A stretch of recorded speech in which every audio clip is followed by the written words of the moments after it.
You are listening to an American Free Press podcast.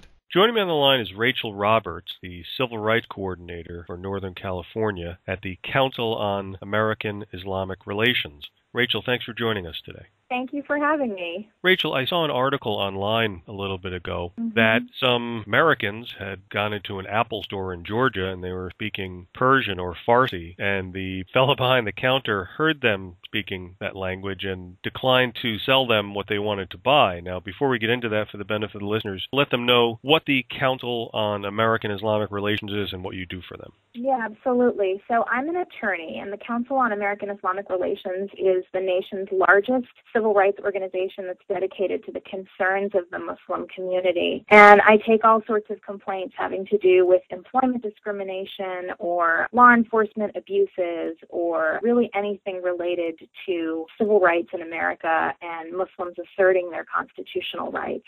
Okay, thank you. Now, let's get to the story, because this is kind of a little disturbing, or a lot disturbing, and it seems like there's a lot of confusion here. So these folks went into this Apple store in Georgia to buy, I guess, an iPad or iPhone, whatever it is they wanted to buy. I'm not familiar with these gadgets, but everything I said was right. The fellow heard them speaking Persian, and because of that, he turned them down. Is that right? That's what reports seem to be saying. And we have a couple of different instances of Iranian-Americans who have gone to the Apple store and who have tried to purchase items. And basically, the employee charged with selling them the items decides to refuse them service based on a suspicion that they're going to ship the goods to Iran or gift the goods to people who are in Iran. And the reason why these employees are refusing them service, at least according to Apple, as far as I understand it, is that the Apple organization is bound by U.S. trade laws. And currently, there's a wholesale embargo for U.S. retailers on doing business in Iran. And so apparently what we're finding out as things unfold is that U.S. trade law can actually hold liable Apple as a U.S. corporation and can inflict some pretty hefty penalties on them, even if someone makes a mistake and knowingly sells something to someone who has the intention of sending that piece of merchandise to Iran. And so it's resulted in quite a bit of confusion because basically these policies put the onus on these store clerks. And so an Iranian-American will walk in and do something that you and I do frequently, right? Buy gifts for our family. Right. So if you want to buy something for somebody, and for those of us who don't come from embargoed countries or who don't have relatives in embargoed countries, it's no big deal. You go into the Apple store, you buy a Nano, you buy an iPod, and you pick up the piece of merchandise and you send it overseas. If you tell the clerk that that's what you're doing, it's no big deal. But for some people, like who come from these embargoed countries, this policy kicked in. The Georgia case seems to be one of a few instances. It doesn't seem like it's entirely isolated, but basically these people feel discriminated against because what does the store clerk say to them? In the CBS article that you cite online, it says that the store clerk basically said to this girl, I'm sorry, our countries have bad relations and I can't sell to you. Right.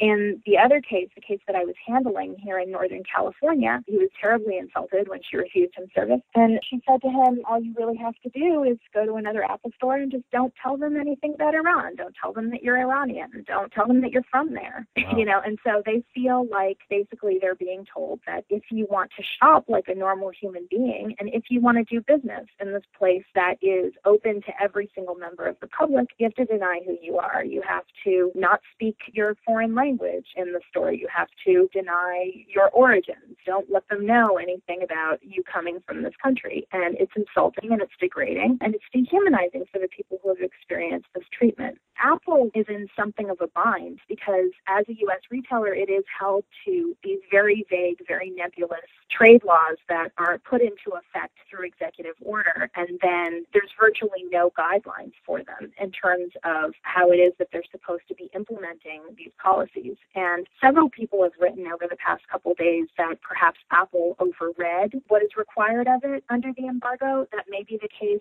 An ordinary individual walking into a store to make a purchase isn't going to know the ins and outs of U.S. trade law. And expecting the onus to be on them to know what they can or can't do is completely unfair. And putting the store clerks in the position of basically enforcing these laws is ridiculous. Right, and of course, in this case, the Apple employee is also Iranian. Oh, is that so? Yeah, that's so. I didn't hear that part. Yes, I guess that's how he was able to understand what they were saying. Where did you hear that? I'm looking at it on the internet. That was in the CBS article? No, that's in the Daily Mail article. I will email it to you. In the Daily Mail? Yes. Yeah, please do. Absolutely, of course.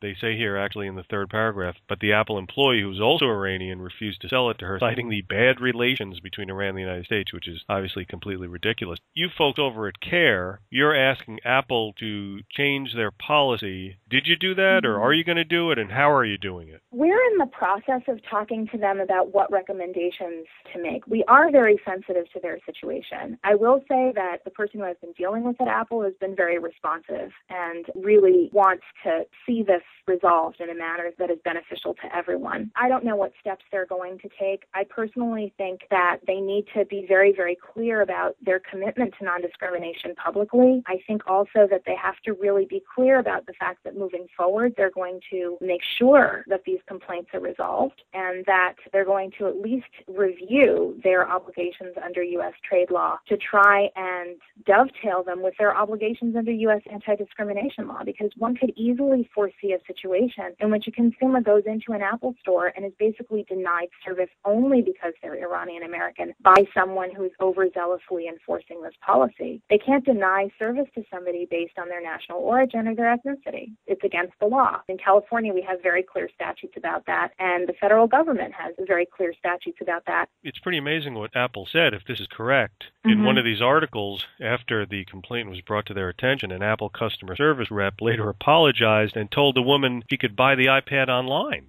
Yeah. You would think that they would say, are you kidding me? Go back into that store and buy the iPad. You're an American. You can do whatever you want. But they didn't. They said, oh, you know what? You better buy it online because nobody's going to hear. Right. Well, but that's the thing is that why are they telling people to circumvent the law? Right. Exactly. If you know, how is it that sale. Apple is off the hook once they tell the customer to go online and buy it, or once they tell the customer to go somewhere and lie about what they plan to do? That can't possibly be in compliance with the Treasury Department's requests on them. I don't know how they're trained because Apple has very strict brand confidentiality. You know, I get that and I respect it, but it's hard for me to respond to individual ways that they've chosen to train employees. But just from what I've heard, there's a lot of misunderstanding and a lot of hurt feeling and a lot of really indignant feelings about what's gone on over the past couple days. And I don't blame people one bit. I really don't. If it were any of us of a specific national origin, all of us are Americans, but we're also very proud of where we come from. And for people to be made to feel like they're criminals or engaged in something criminal or even terroristic simply because they come from a certain country is just probably one of the deepest insults that you can give to a person here in the United States. Are you thinking of suing them? I don't have any immediate plans for a big lawsuit. Personally, I want to see this resolved to everyone's benefit. Have you been in contact with these American citizens who were denied the ability to buy these products? Yeah, I have one case here in Northern California of a man who was denied service, and he was offered an informal apology and eventually allowed to purchase the items that he wanted, but he was initially refused service. And so I initially approached Apple about his complaint, and they were responsive to it, but ultimately, and this is what we were trying to work through before the Georgia story broke, is that they have to learn how to dovetail their obligations under public accommodations with their obligations under U.S. trade law. Otherwise, it has the potential to cramp their business overseas in Muslim-majority countries all over the place. Right, and there's boycotts going on right now against Apple because of this. I've heard those stories, and I think it's really unfortunate. I think that they could make this into a win-win, and I hope that they choose to. So when do you expect to hear back from them? You know, I don't know when that's going to be. I really hope that I hear from them today or at the very least after they have time to confer on Monday. We've been talking to them basically since this thing broke, and I hope that they choose to engage us further and to listen to our suggestions and to work with us to try and smooth this over because it would be a real shame. They do great business. Their products are great. I use their products. Obviously, the guy that I represent is a big fan of the Apple Store and continues to want to use their products, but this was very, very insulting and hurtful to him. And so we really just want to see them make a public commitment to do better and to actively work to do better. And I hope that they will. Rachel Roberts, an attorney and civil rights coordinator for Northern California at the Council on American Islamic Relations. I want to thank you for the time you spent explaining all this to listeners and looking forward to talking to you again and finding out how this unfolds. Yeah, absolutely. I'm looking forward to it as well. Thanks for covering it.